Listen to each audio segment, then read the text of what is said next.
Welcome back to Jerusalem. We are facing Jaffa Gate, one of the 8 gates of Jerusalem. I do have some videos about Jaffa Gate and I'm not going to talk a lot about it.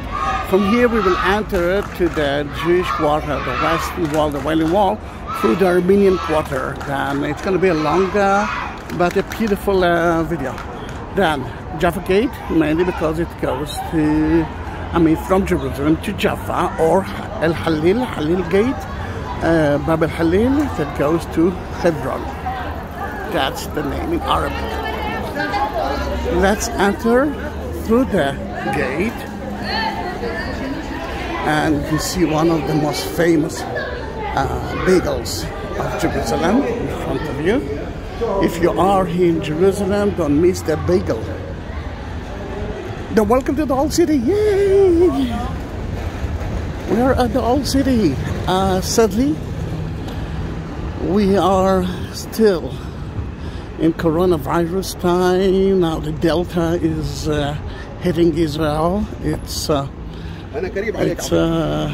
July 7, 2021. Then what I'm gonna do today, that tour, let's see if you can see it. Yes, this is Jaffa Gate. Tower of David is behind me and you will see it soon. We will go through the Patriarch, Armenian Patriarch Street to St. James Street. We will cross Ararat, sounds like an Armenian name. And to the Jewish Quarter, you will see the Kado, the Hurva Synagogue. And then slowly we will head to the Western Wall. Then we will go to the Jewish Quarter. I will take it this time from the main alleys, mainly because it's beautiful. You know that I like to add non-touristic places to my tours, but this time, well, I might do that. Then, Tower of David, you can see the wall of it. The wall of the city is only from the 16th century, built by Suleiman the Magnificent, an Ottoman sultan, but it was actually based on older walls of the city. The Jerusalem story is all about building and destroying. Then there are so many layers here. Here at Tower of David, I can tell you that it's everything but King David. King David didn't build it. The first one who built it, as we know, was King Herod, because this is the highest place of the city. And from here, he could control every inch of the city, and you know that he was a control freak. So many layers here. For example, that is from King Herod time. See the stones that look like the Western Wall, the Wailing Wall stones, and above it from different time, from Muslim times. The lower part is from the Crusader time, and as you can see, there are few. You can actually see the history of Jerusalem through those stones. Look at the moat, and all about Crusader, King Herod stone, and Muslims stones. Everyone who controlled the city actually used that fortress. Now, if you want to go to the Church of the Holy Sepulchre and the Western Wall, you can go through David Street, and you will find those two places. But I will take you through a little bit from the Armenian Quarter and the Jewish Quarter.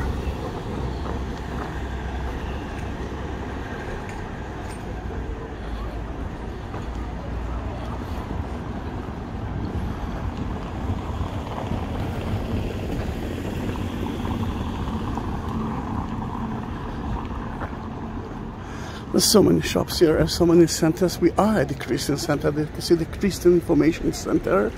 And that Books of Emmanuel, it's, how should I say it in a nice way, missionary center. The logo that you see there, it's of the Messianic Jews. You can see the menorah. Let me wait. Let me go. Yeah, you don't want to die today. Not at the beginning of the tour. You can see the menorah, which is a symbol of the Jews, and of course the Star of David. But the fish, which is the lower part, is the first Christian symbol before the cross. Then in that case, this is the Messianic Jewish Center, and Christchurch, which is a beautiful church from the 18th century, is British in a way church, and that's the center of the Messianic Jews as well. They have amazing church to visit and an amazing guest house, and if you like coffee and good cakes, this is the place. This is the place. It belongs to the Emmanuel Church, Christchurch, and excellent coffee, excellent service, and a very, not so big, but quite big variety of cakes. That's a police station, which used to be the British police station before, and I must say before that, sorry, now it's in Israeli, Jordanian, and then it was British and Ottomans, and it was built on top of the palace of King Herod. That was his palace, and here you can see the fortress that he built. And if you felt a little bit scary, you know, not everyone loved King Herod. Actually, I don't know even one person who loved him.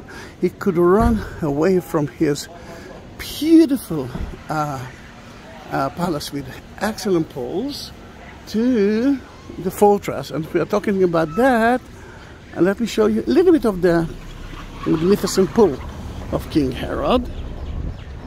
You see the remains of it. It was excavated lately, and I love let me see if you can see something of it right there. Lower part, see the stairs that goes down, that's the pole, or part of the pole. The wall was, remember, the wall is older than the pole, then it was built on top of part of it.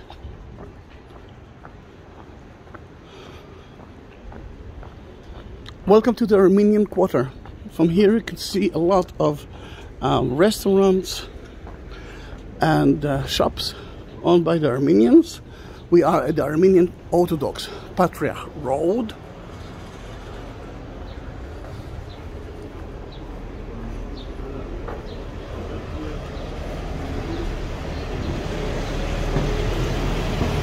Look at the pottery of the Armenian. Another present to buy as well. And I have an excellent variety, which they are made by themselves, handmade.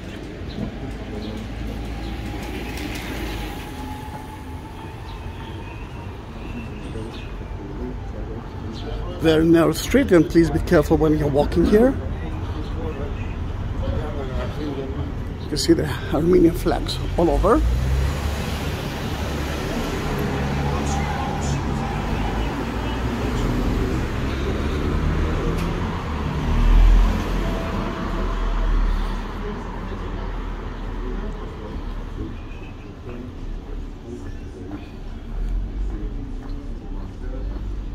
The Armenians were here as Christians before any other Christians. Why?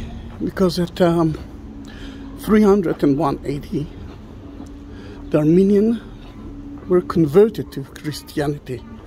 And that happened 24 years before Constantine did it to the rest of the Roman Empire. Then in that case, you can hear Armenian. Yeah, I can hear a little bit of the Armenian songs. I remember and demand. You can see here the Holocaust Museum of the Armenians, and in Armenia, in 1915, the Ottomans, Turkish of today, killed let's say 1.5 million of the Armenians. And sadly not all the countries in the world are recognizing it, mainly because of the power of Turkey. Lately the US accepted it, and I'm happy. Sadly Israel still not, although the Turkey of today is not the best friend of Armenia. It became to be a little bit too Muslim and too fundamentalist to us. Alright, we can cross.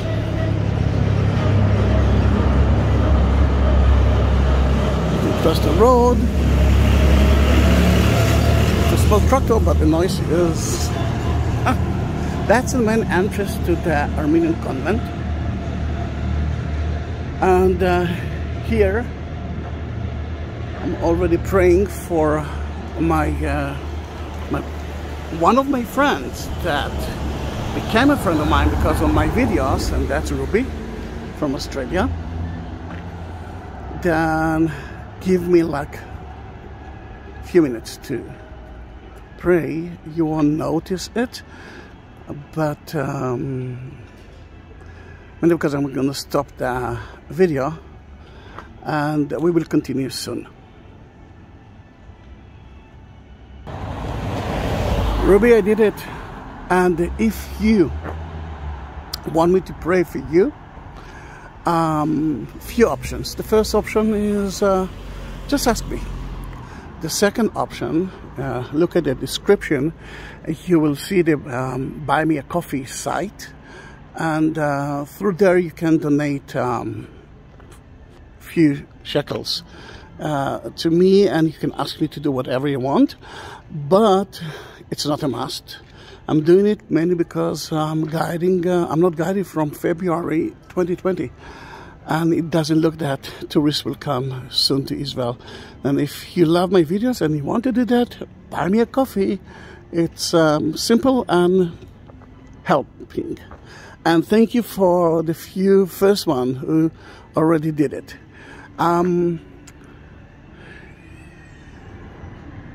The Armenian Quarter is usually closed to non-Armenian, mainly because there are few people from the Holocaust, survivors from the Holocaust of 1915 who lives here, and they don't want tourists to go in. But every day at 3 p.m. you can enter through here to St. James Church to listen to one of the most beautiful ceremonies ever. Now I'm going back through the same road, but before I'm doing it, if you will continue through there, you will reach Zion Gate, and then Mount Zion, the room of the Last Supper, the tomb of King David, the house of Mary, the Pentecost room, the tomb of Oscar Schindler. There's so many things to do there. It's a small city, but there are a million things to do that. Then I'm going back through the same tunnel. Above me, it's the house of the Patriarch, the Armenian Patriarch. And I have to be careful, and you have to be careful too.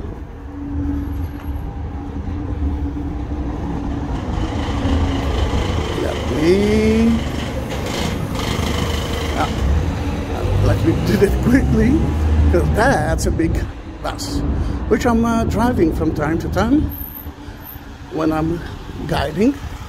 And here we are, entered to St. James, the name of the church.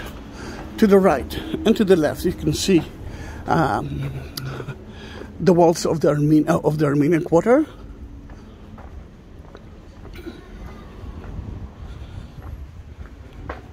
The sun is in our eyes, but I'll try to make it easy for you. And on the way you will see some maps.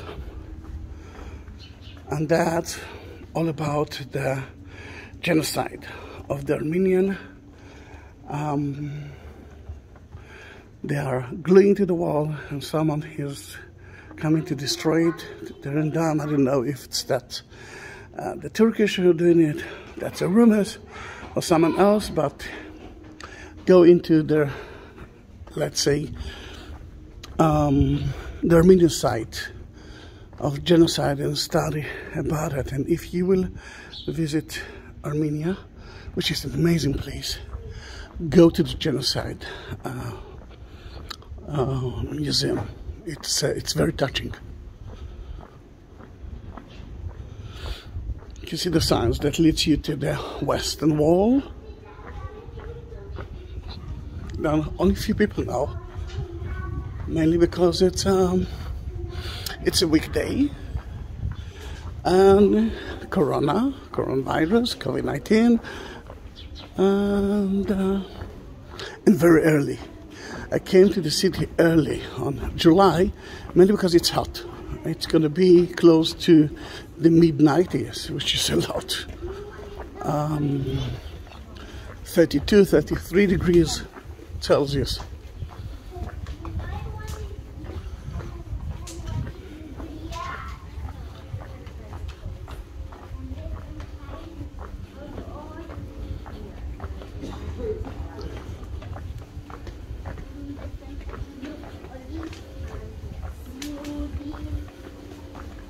When you reach that junction, you can see Yeshiva, which is a biblical school.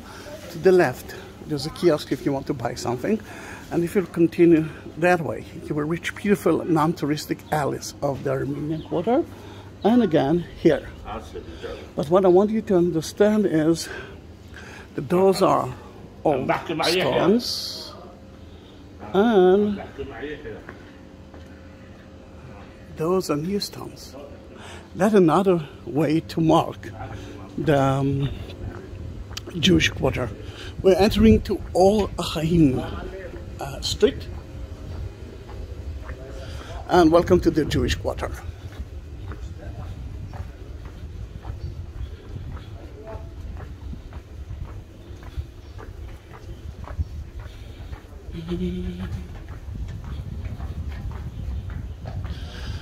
In the wintertime, it's quite slippery here. Then the rail handle, you can use it.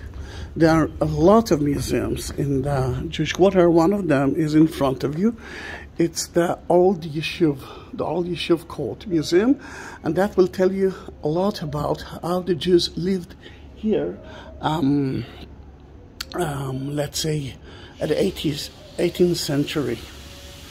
Some of my Muslim friends actually thought that the Jews weren't here at all, and it was only a Muslim place, which is, I don't know, it's not true, but I don't know how they actually thought about it. But Jews were here from day one, let's say 3,000 years ago until now. This is one of the Sephardic synagogues. There are a lot of synagogues, but it's very important because Yitzhak Luria was born here as we live. Yitzhak Luria is the one who, at the 16th century, turned the Kabbalah, the mystic of Judaism, into a daily thing. I mean, that was the 16th century. It became to be very important. Today, Madonna. The singer is following the Kabbalah as well. Now, as you can see, it's new. The Jewish Quarter is new because of only one reason. We know that Jerusalem is a story of building and destruction. The last time that that city, or that part, been destroyed was at 1948, when the Jordanian conquered the old city of Jerusalem, which was supposed to be owned by United Nations. Look how beautiful it is. Not by Israel, and not by Jordan, and not by Palestine. The old city was supposed to be owned by United Nations because, you know, it's quite important to everyone. It's the, I must say, one of the most important places for the Muslims, and the most important place for the Jews, and not less than that, to the Christians. Then they destroyed the Jewish Quarter, And when we came back in 1967, before we built the new Jewish quarter, we excavate. Then beneath us, there are so many museums.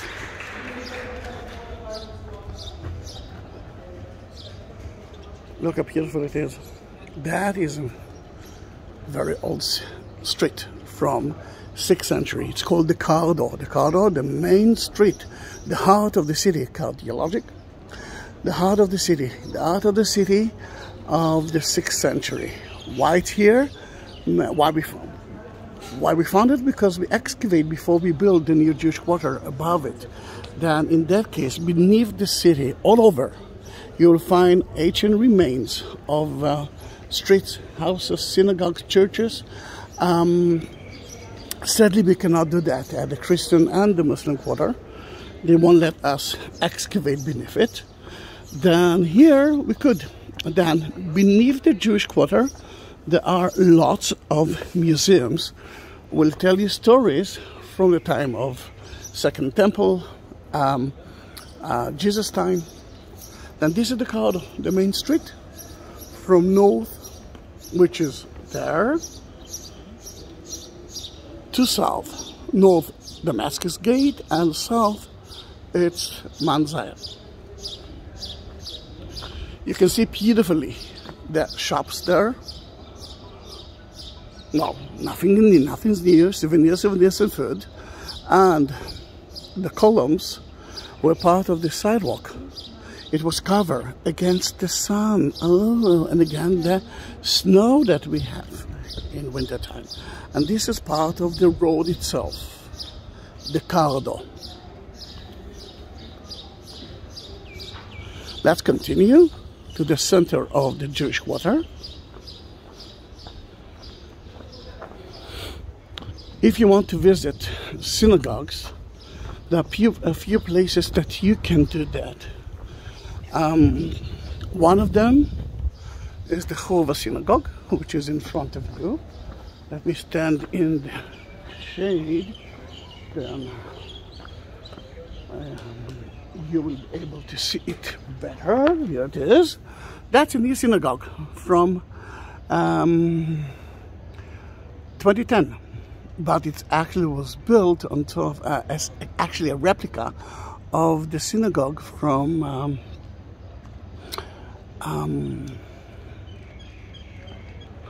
the 18th century, but there is a synagogue that was here as well. Then it's been destroyed twice by the Muslims, and when we built it in 2010, they promised us to destroy it again. Then, well, nothing is new in Jerusalem. Next to it, you can see a mosque. Few reasons to have mosque in the center of the Jewish quarter, but it's actually not only in the center of the Jewish quarter. In front of the Church of the Holy Sepulchre, which is the most important part of the Christian quarter, you will find another mosque. That used to be a Jewish family. One of the sons converted himself into Christianity, and no one liked it. They tried to kick out that family. They didn't succeed. But when the last person died, they donated it to the Waqf and asked to build a mosque here. And then there is a mosque in the Jewish quarter, and you can see that the mosque is old, or older than the church and the Jewish quarter. If I will turn to that side, you will reach the fourth synagogues that were built at the 6th century. You know what? Let me take you there. I won't go in. You can do that. It's such a beautiful place to visit. For me, it's even more beautiful than more historical. I don't know, there's something special in that synagogue, more than the Churva synagogue. And actually the Churva synagogue, it's the ruined synagogue because it's been destroyed a few times. The four synagogues were built in the 15th century by the Jews who came from the Ottoman Empire. And Because of the local laws here, the Muslims didn't allow us to build synagogues and not even churches. And when we built it by the order of the Ottomans, it was supposed to be lower than the regular houses.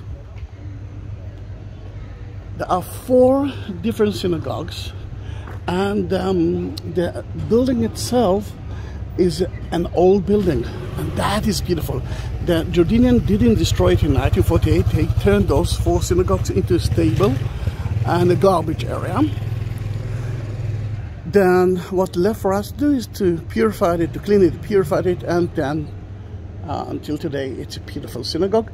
2 things that you can actually see here. The first one is the round column. It's a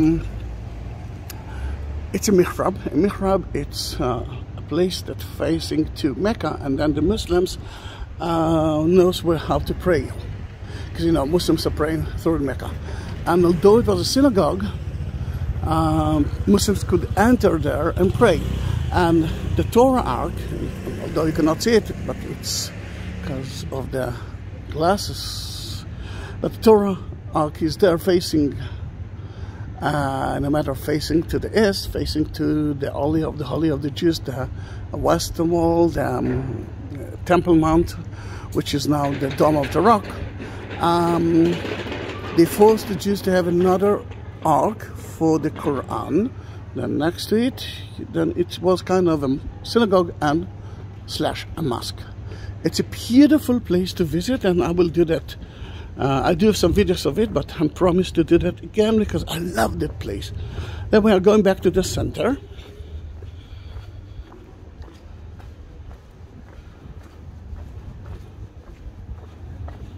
Center of the Jewish Quarter.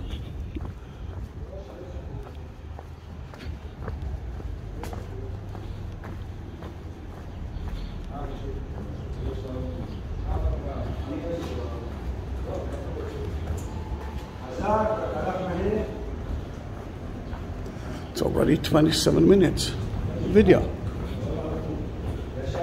If you reach here, I will be more than happy if you will write something to me to show. I want to know how many people reach that point. In the description you will find so many ways to reach me, Instagram, Facebook, but I will be more than happy if you will write something. Now that huge square,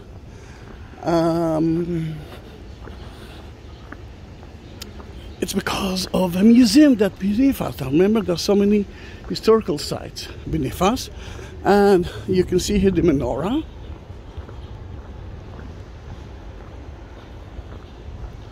A replica of the menorah of the temple from the second temple time for the Christians from Jesus' time, made of gold.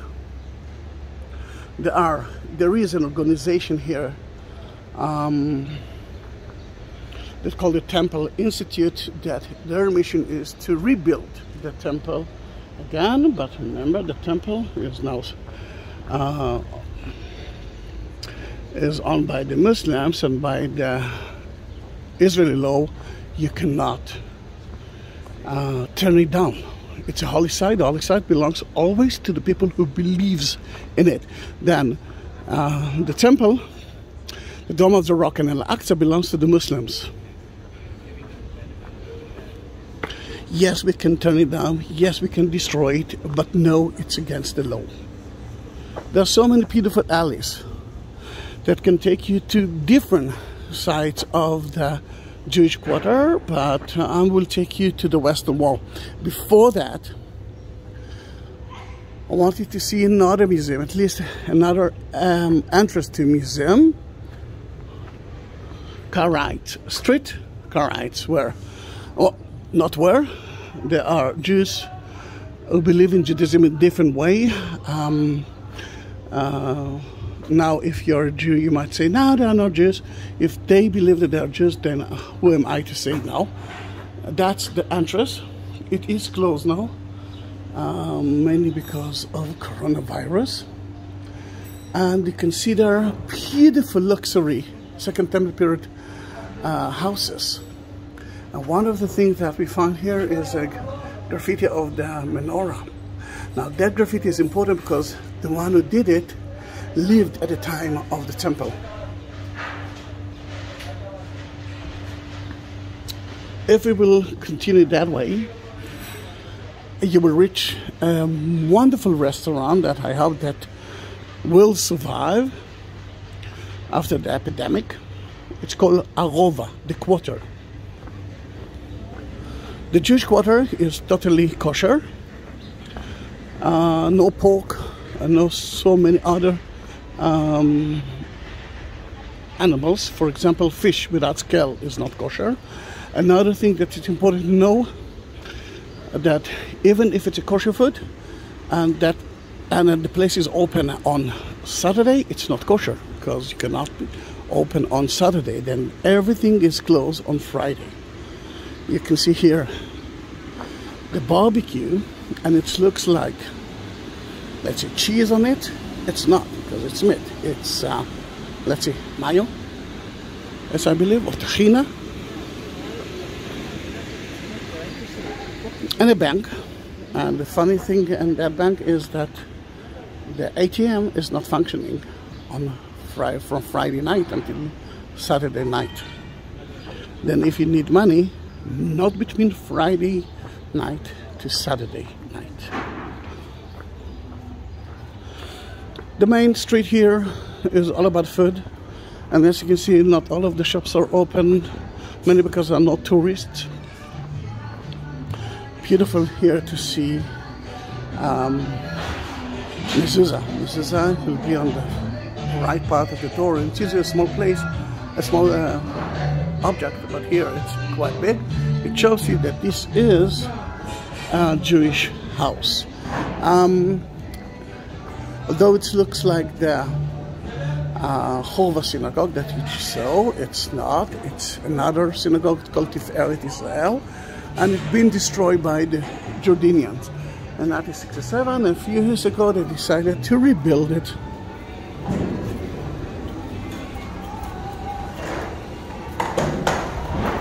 From the roof, you will be able to see the most beautiful view of the Temple Mount and Mount of Olives.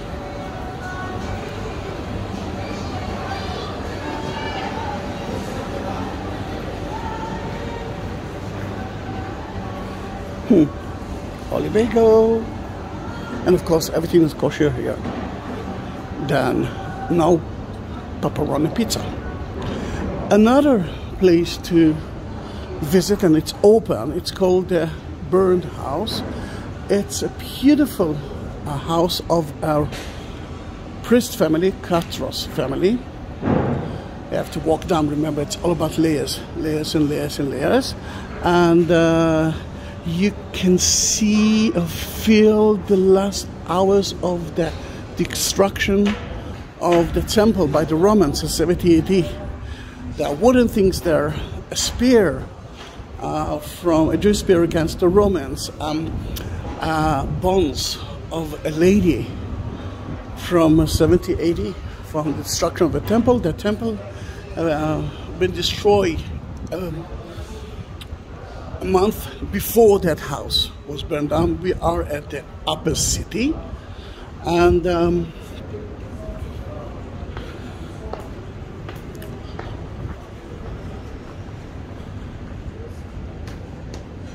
we are at the upper city, and we are very close to the days of the destruction, Tish B'Av, something like we are, let's say, 2 weeks before that. And then I can go back in time in a way and to feel what the Christchurch family saw from their balconies. That was horrible. The Jewish temple being destroyed for the second time. That's the Holy Temple Institute entrance. We saw the menorah, now we know where to enter to it. We will continue down to the lower city.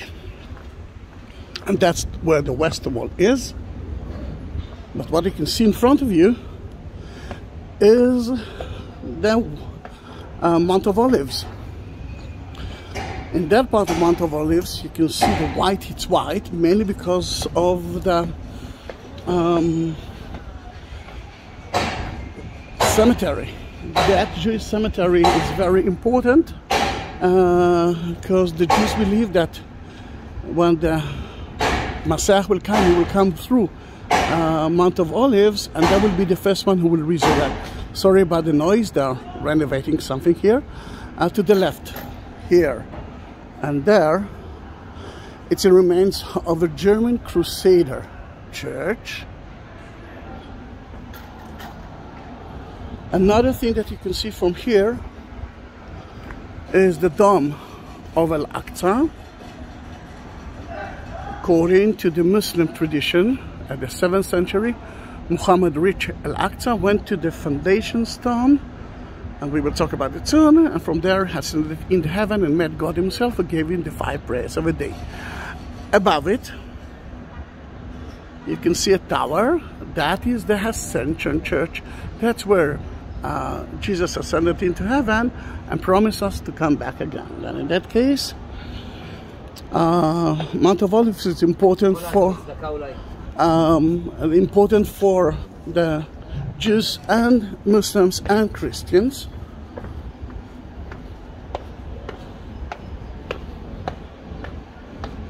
A lot of Jews who ask for charity. Charity is one of the, I don't kind of say must, but one of the ways to help others. And it's very common in Israel.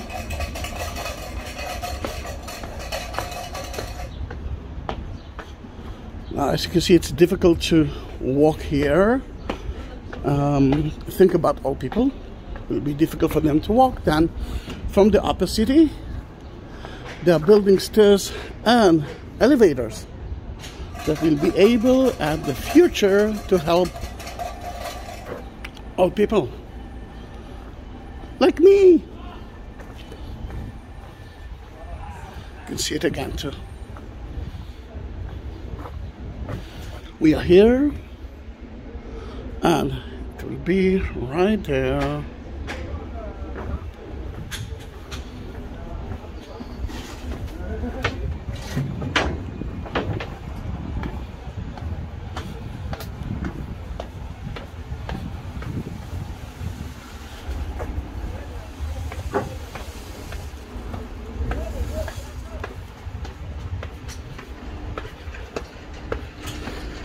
Welcome to the Western Wall Plaza. Beautiful. I do have so many videos of it, but let me make it short. That's a short version. I'm taking you to the second temple house that was built by King Herod. King Herod wanted to impress the world by building a huge temple. Then you can see the Western Wall.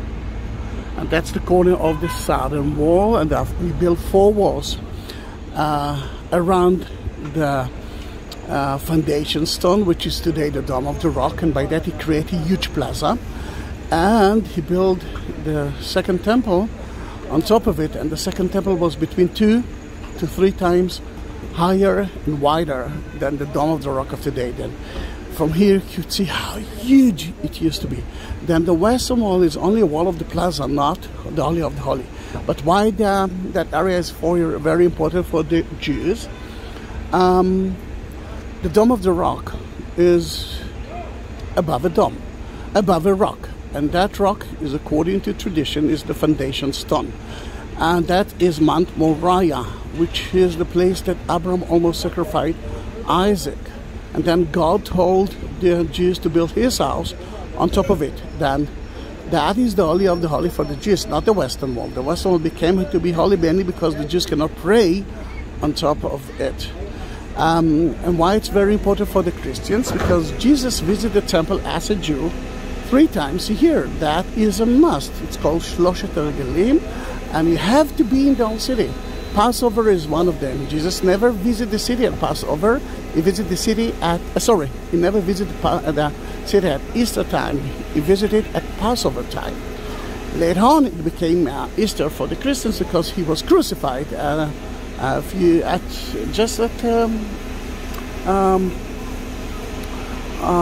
Passover Eve. And this is Al-Aqsa. Remember Al-Aqsa Mosque? From there, Muhammad went in the 7th century to the Dome of the Rock and ascended into heaven. Beautiful, isn't it? I'm not entering to the Western Wall. Oh, look at the children. I am entering to the Western Wall mainly because of those children. I will prepare a video of it. It's such a beautiful thing. They are getting the Torah book for the first time. And they are kings of Jerusalem, the kings of the Western Wall. And this is beautiful to see. They're going to sing and they're going to repeat everything that the rabbi will tell them. And they know it by heart. They might be 3 years old.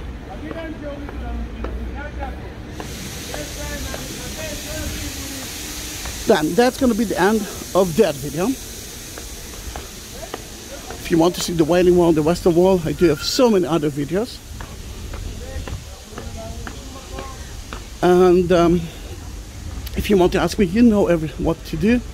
Ask me whatever you want, and I will try to answer everything. Usually I'm doing it. Then thank you very much. It's like 41 minutes of the video. Wow. See you.